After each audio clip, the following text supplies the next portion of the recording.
Hello, hello, it's Memento, and I want to talk about how Cottonville has the potential to be huge in the cozy gaming space.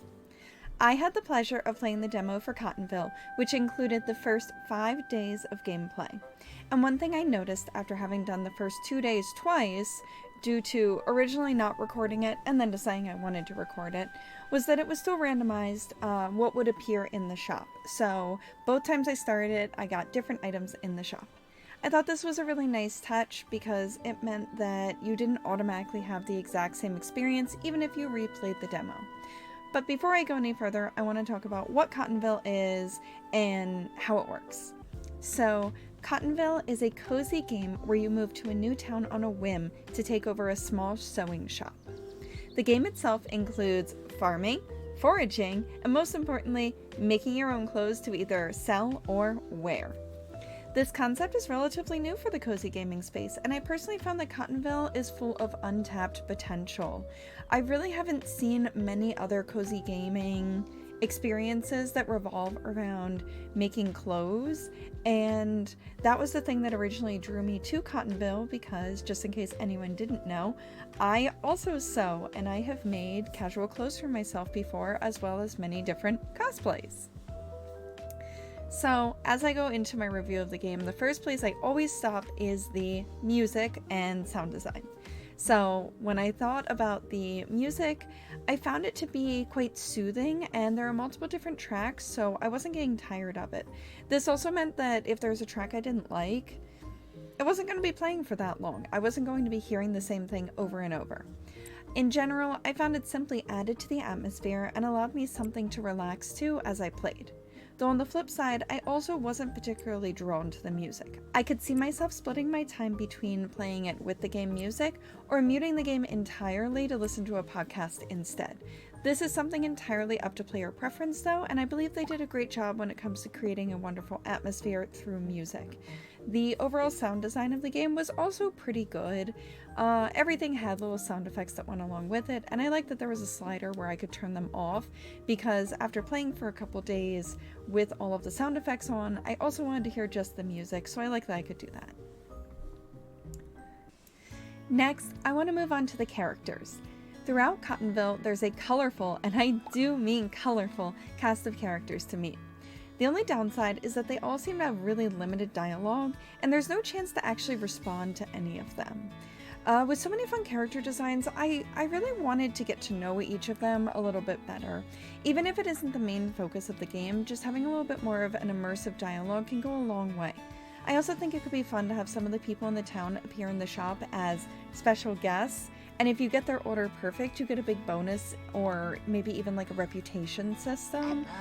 Again, I'm not saying that I'm looking for like a dating mechanic or anything, but I do think it's always nice when you have small relationship mechanics throughout games where you get to know the characters, and I think it helps create a more immersive experience, but doesn't have to be super in-depth.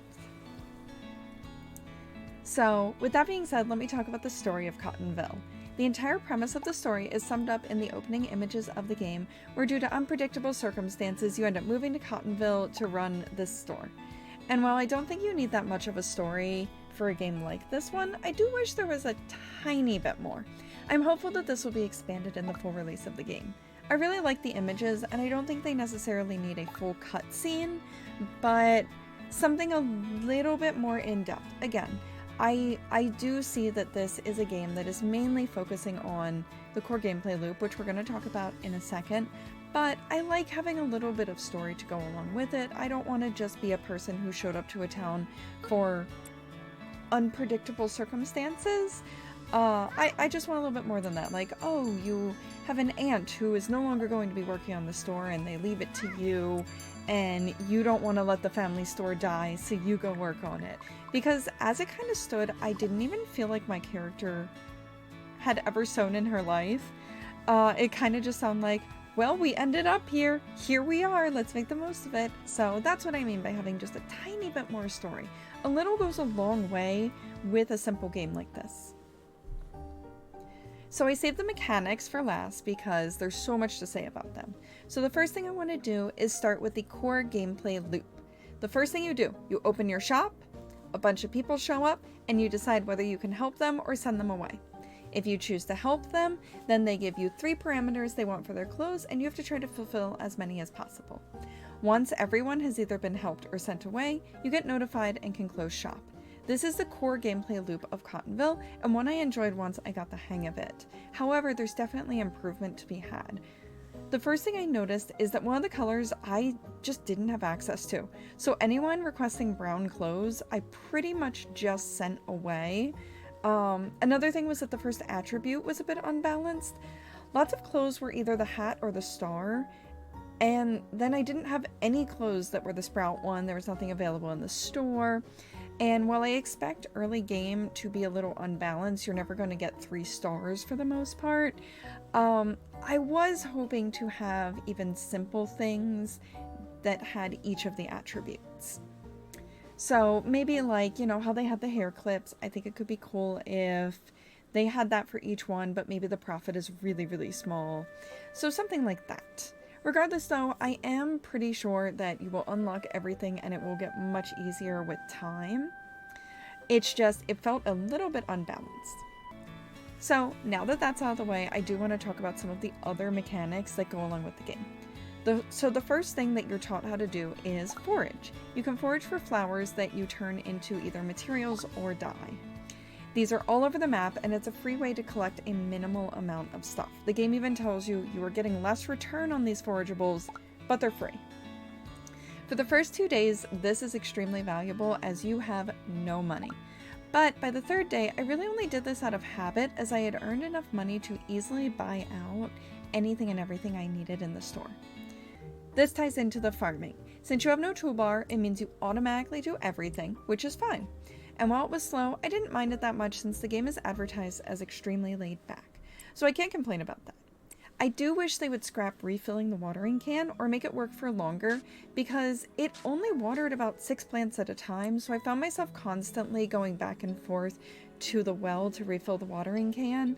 I honestly don't think it was a necessary mechanic to have to refill it, and I think they would almost just be better scrapping it and having an infinite water can, a la a game like Shine Hill, where because farming takes such a back seat, you don't have to overcomplicate it.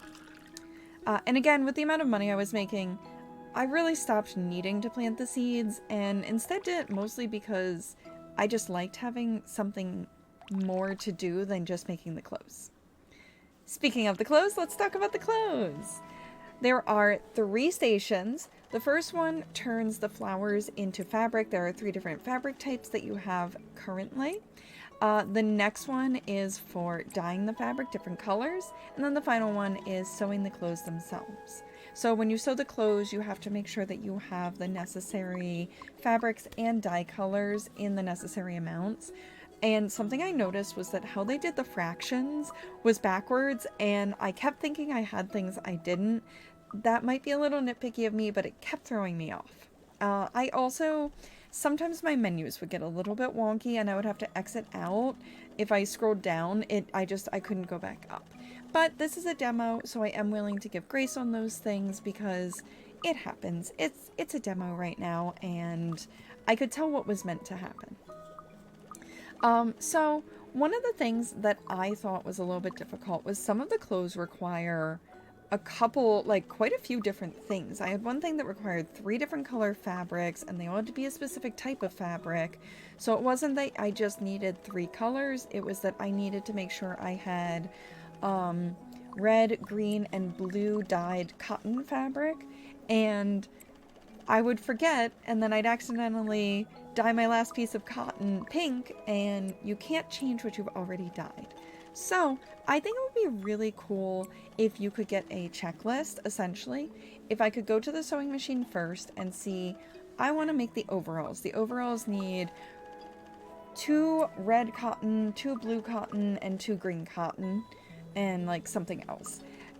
So once I know that, I have a checklist in the corner. I select that as like my starred item or something.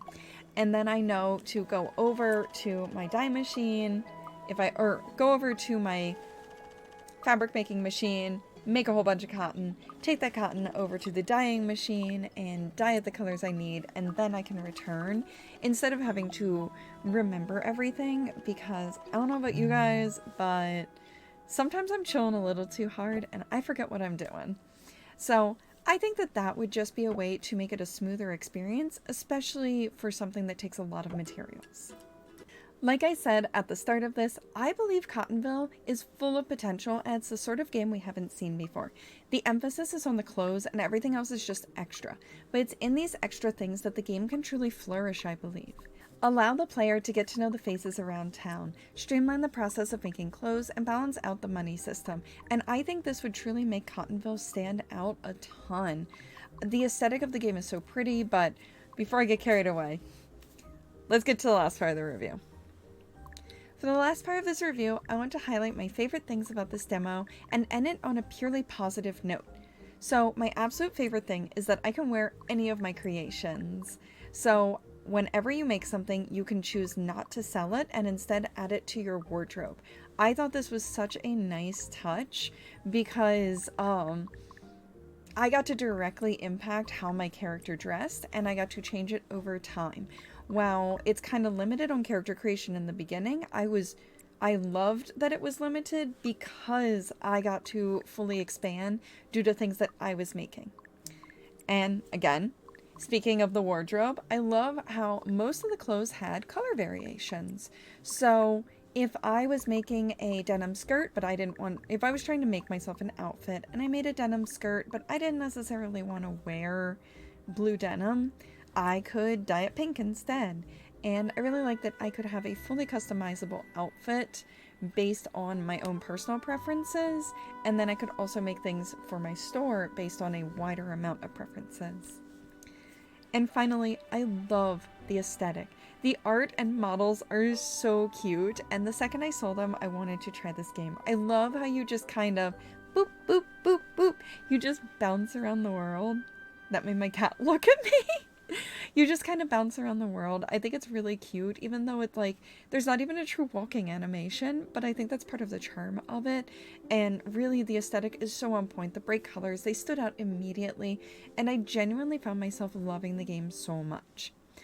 I really enjoyed the demo of Cottonville, and it's been sitting on my wish list ever since as I eagerly await news and the eventual full release of the game. I think that with a few tweaks, listening to some feedback, I really do think that this game could take the cozy gaming sphere by utter storm, and I think that it could really stand out in a time when we have so many games that are so similar. I think it has so many of the building blocks necessary to become a game that leaves a lasting impression. So if you're interested in following the progress of this game, the Kickstarter is actually live right now, so you can check it out. And the demo is still live on Steam, which I do highly recommend playing. And as always, I can tell you my opinions, but it's really important for you guys to formulate your own opinions on games as well. So this is what I saw. Take it with a grain of salt and go try Cottonville out for yourself. So if you enjoyed this video, give it a like, leave a nice little comment, and maybe even subscribe so that you can know every time I upload a video. Thank you guys so much for watching, and I hope I see you in the next one. Bye!